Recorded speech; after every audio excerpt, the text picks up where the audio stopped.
Bu yılın en çok merak edilen filmlerinden olan Long Legs 1990'larda geçiyor. Sezgileri çok güçlü ama tecrübe eksikliği olan genç ajan kadın Lee Harker'ın çevresinde geçen bir hikaye bu.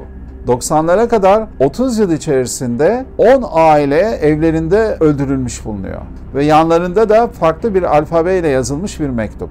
Aslında katile dair de bir iz yok. Baba, anne ve çocuklar çok vahşi biçimde katledilmişler. Ve şimdi 11. ailenin katledilmesinden sonra da genç dedektif ipuçlarını birleştirmeye ve katili yakalamaya çalışıyor. Ama aslında tüm bu olaylar kendi çocukluğuyla bağlantılı. Böylece 2015 yılında çektiği Şubat adlı filmle dikkatlerimizi çeken yönetmen Ascot Perkins bize iç içe geçmiş bir bulmaca sunuyor.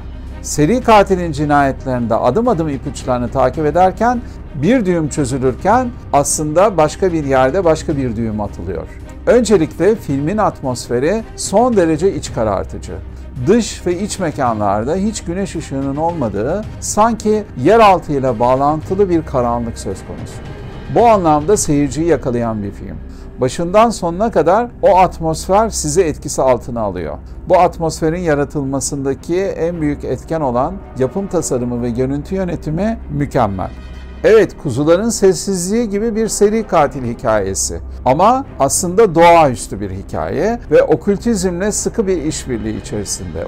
Okültizm, din ve bilimin kapsamı dışındaki doğaüstü inançlar ve uygulamalar. İşte burada aslında belleğimizi bir yokladığımızda yakın yıllarda çekilmiş okültizmle ilgili son derece başarılı filmler akla geliyor. Mesela aklıma gelen birkaç tanesini hemen size sayayım. Küçük bütçeli ama etkili bir İrlanda filmi A Dark Song. Sonra benim kendi adıma tüylerimi diken diken eden ve etkisinden kurtulamadığım, Türkiye'de Ayin adıyla oynamış Hereditary. Mesela The Witch ya da Sinister, Uğursuz ve en son biraz gecikmeli seyrettim The Empty Man.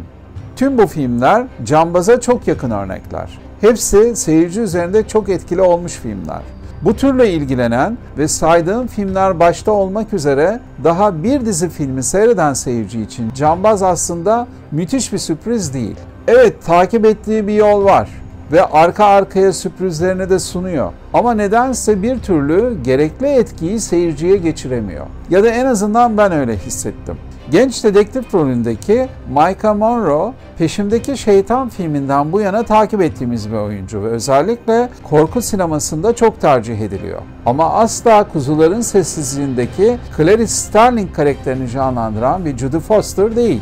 Ya da kariyerinin 43 yılında her yıl ortalama 2,7 film çeken Nicolas Cage'in karşımıza Long Legs karakteri olarak çıktığında onu sanki o karakter değil de her yıl çok filmini seyrettiğimiz Nicolas Cage gibi gördüm ben. Tüm farklı ve değişik makyajına rağmen bende bir etki uyandırmadı.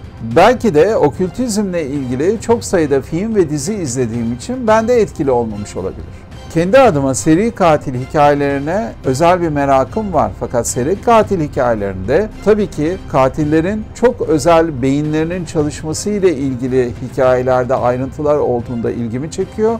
Fakat doğaüstü unsurlar devreye girdiğinde, seri katil hikayesi gerçeklikten koptuğunda bu beni o filmden uzaklaştırıyor. Sanıyorum Cambaz'a giderken de tamamen gerçekçi bir film bekledim. Ama karşıma Supernatural denilen doğaüstü korku filmi çıkınca bu bende düş kırıklığı yarattı işin doğrusu. Fakat yine de korku türünde kaliteli bir film seyretmek isteyenler için ideal olduğunu söyleyebilirim.